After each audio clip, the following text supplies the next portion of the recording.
बहुत ही जबरदस्त होने वाला ये वीडियो, पूरा जरूर देखें। आजम खान की भैंसे वर्दी ढूंढ रही थी, ये सच्चाई है, बुरी लगे तो तब भी बोलूंगा, 100 बार बोलूंगा, कोई डर नहीं है। अभी बदत है भाई, अभी बदत।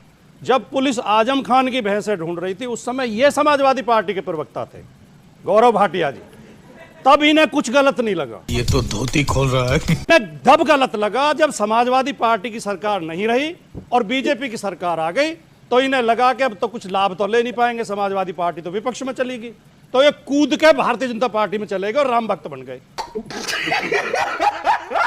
एक महापुरुष की वीडियो सुनवाता हूं मैं, इन्होंने पुराने बयान का जिक्र किया नेताजी के का, एक महापुरुष की वीडियो सुनिए। तू तो गया बेटे। षड्यंत्र है कि किस तरह से वो इस देश को बांटे, कैसे इस देश में सौहार्द बिगड़े और जगह जगह पे सांप्रदायिक गौरव जी की बाइट सुना रहे हैं। उत्तर प्रदेश में ये गौरव भाटिया ही हैं, टेलीविजन पर बोल रहे हैं।